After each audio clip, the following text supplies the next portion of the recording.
ஆதியாகமம் 1ஆம் அதிகாரம். ஆதியிலே தேவன் வானத்தையும் பூமியையும் சிருஷ்டித்தார்.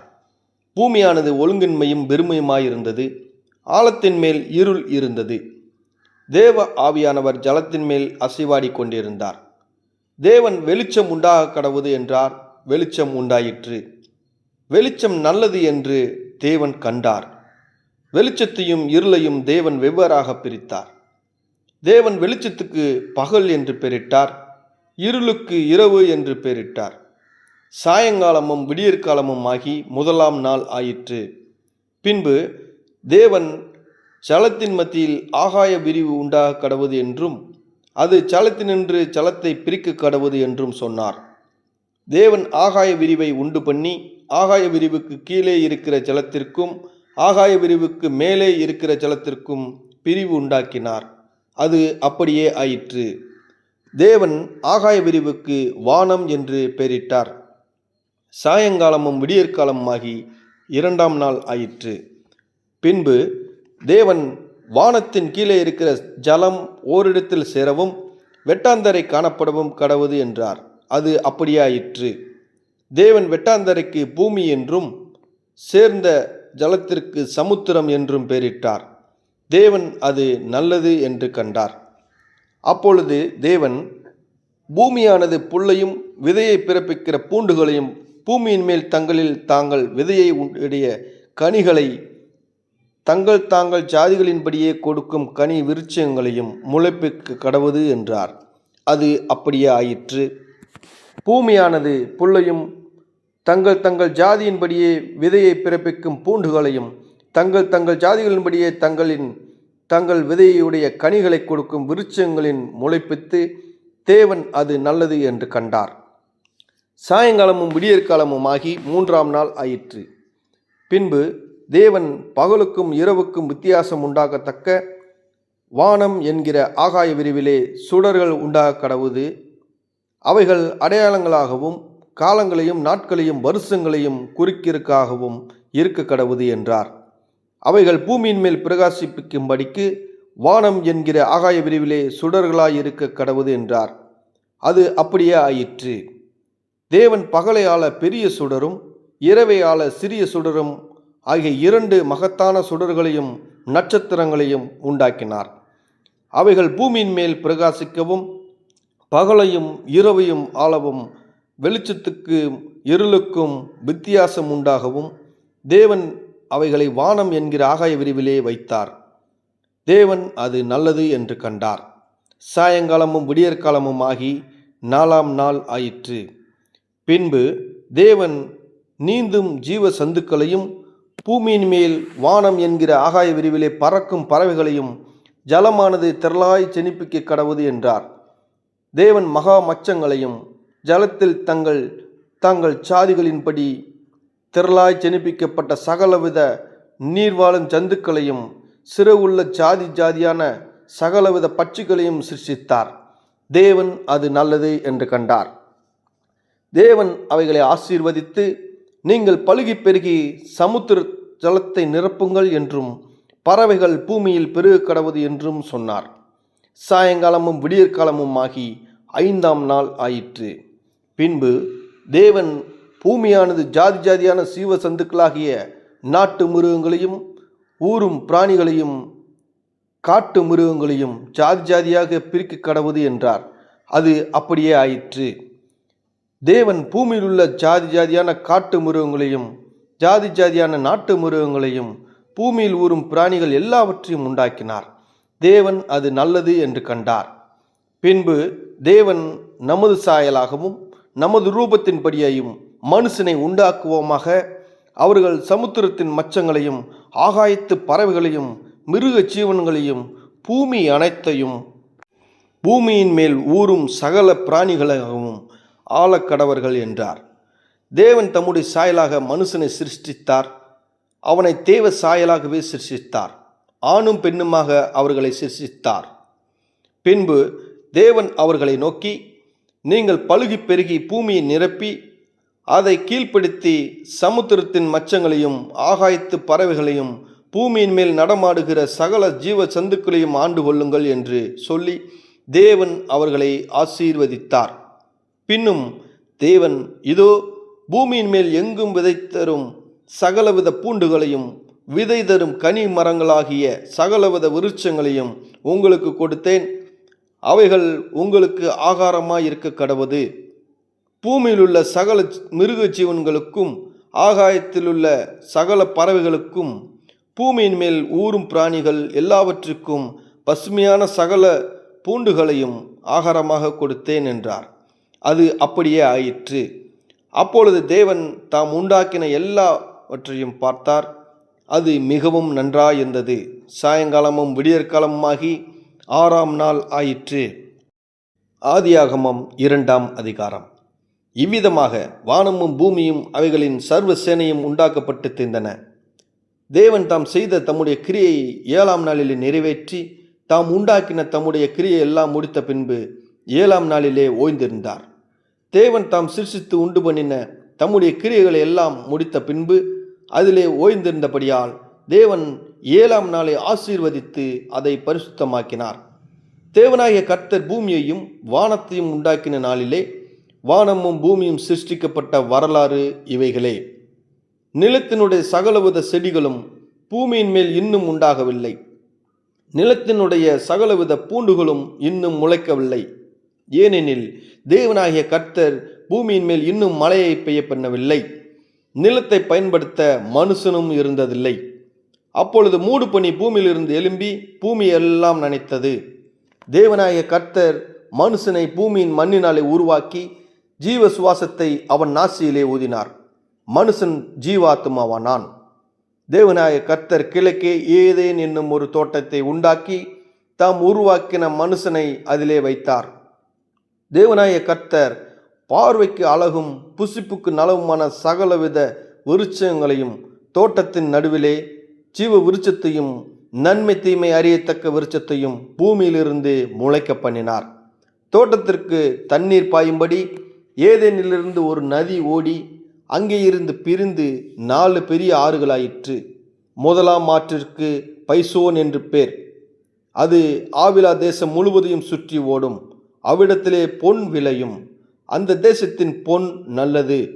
அவ்விடத்திலே பீதோலகும் கோமதல கல்லும் உண்டு. 2ஆம் ஆற்றுக்கு கீகோன் என்று பேர். அது எத்தியோப்பியா தேசம் முழுவதையும் சுற்றி ஓடும். 3ஆம் ஆற்றுக்கு இதக்கேல் என்று பேர். அது அசிரியாவுக்கு கிழக்கே ஓடும். 4ஆம் ஆற்றிற்கு ஐபராத்து என்று பேர். தேவனாகிய கர்த்தர் மனுஷனை ஏதேன் தோட்டத்தில் அழைத்து கொண்டு வந்து அதை பண்படுத்தவும் காக்கவும் வைத்தார். தேவனாகிய கர்த்தர் மனுஷனை நோக்கி, நீ தோட்டத்திலுள்ள சகல விருட்சத்தின் கனியையும் புசிக்கவே புசிக்கலாம். ஆனாலும் நன்மை தீமை அறியத்தக்க விருட்சத்தின் கனியை புசிக்க வேண்டாம்.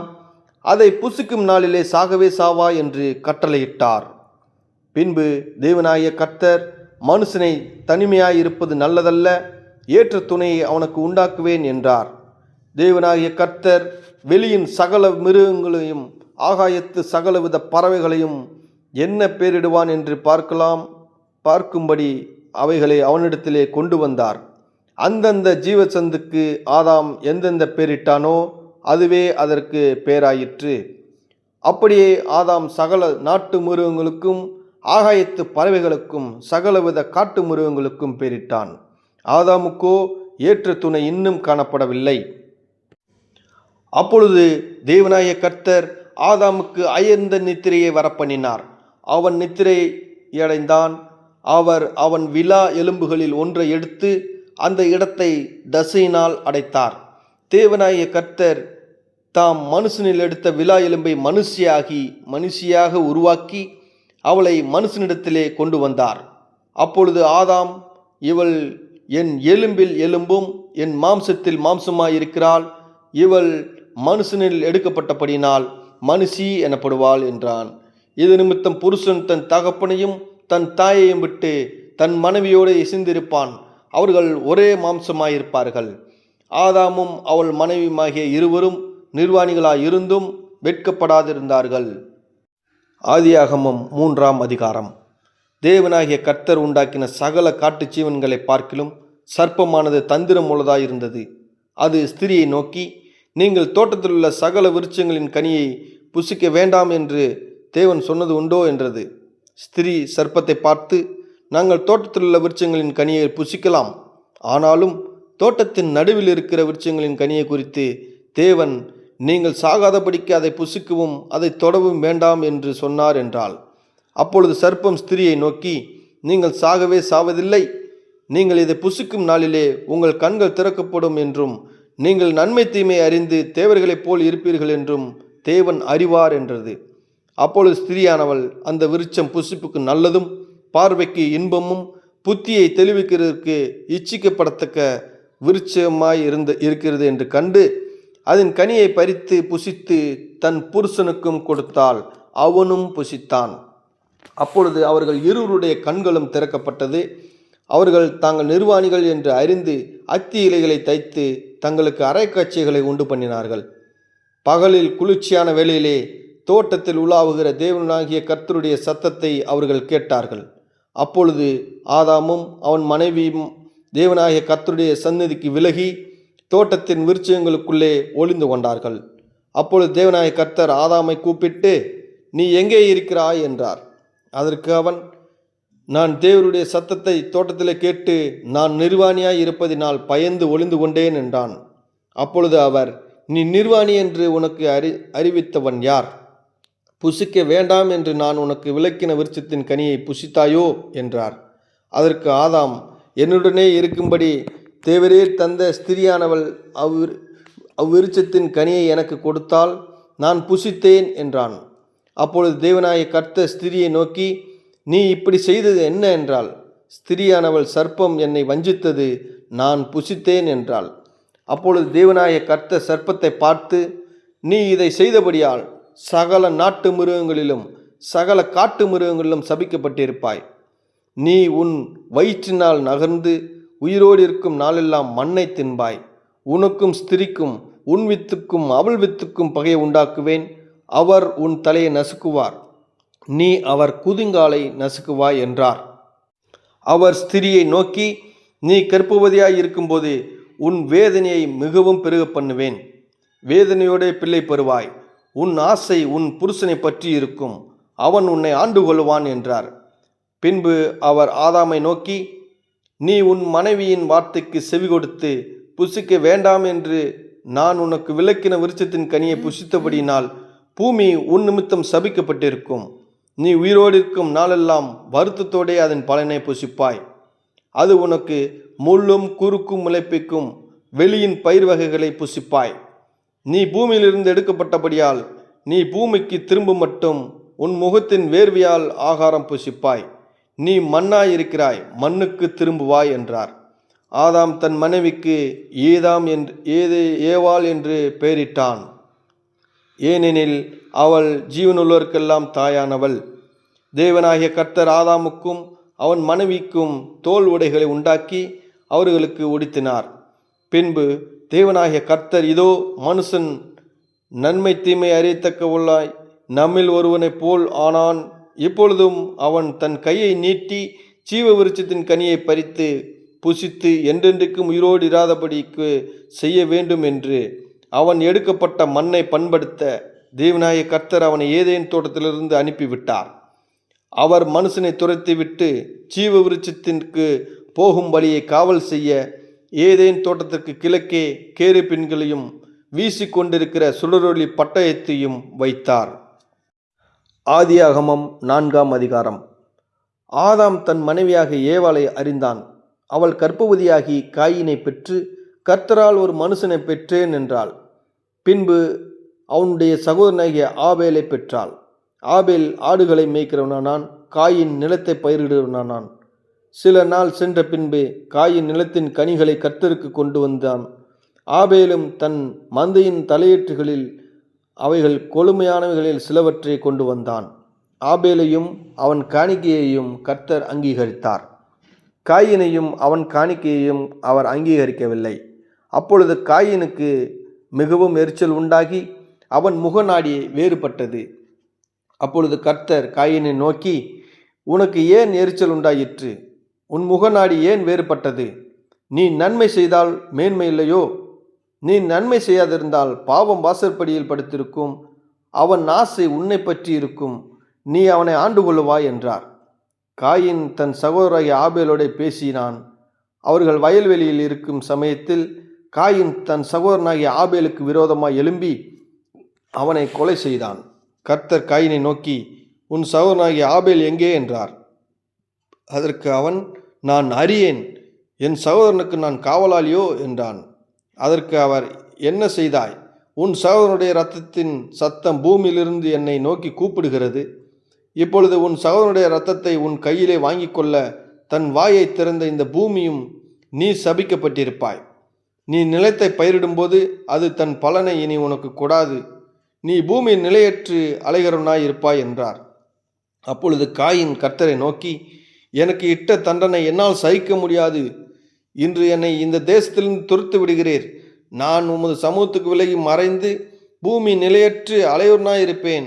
என்னை கண்டுபிடிக்கிறவன் எவனும் என்னை கொன்று போடவனே என்றான்.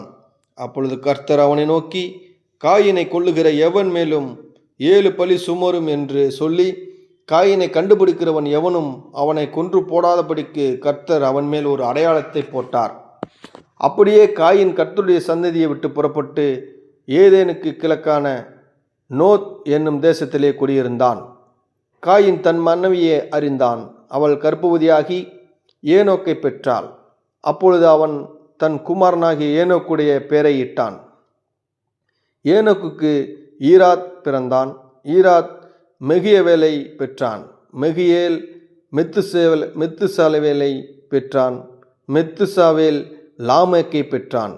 லாமேக்கு 2 ஸ்திரீகளை விவாகம் பண்ணினான். ஒருத்திக்கு ஆதாள் என்று பெயர், மற்றொருத்திற்கு சில்லாள் என்று பெயர். ஆதாள் யாபேலை பெற்றாள். அவன் கூடாரவங்களில் வாசம் பண்ணுகிறவருக்கும் மந்தை மேய்க்கிறவர்களுக்கும் தகப்பனானான். அவன் சகோதரனுடைய பேர் யூபால். அவன் கிண்ணக்காரன், நாகசுரக்காரர் யாவருக்கும் தகப்பனானான். சில்லாலும் தூபால் காயினை பெற்றால். அவன் பித்தளை, இரும்பு முதலியவற்றை தொழிலாளியாக இருக்கிறவருக்கும் ஆசாரியனானான். தூபால் காயினுடைய சகோதரி நாமால்.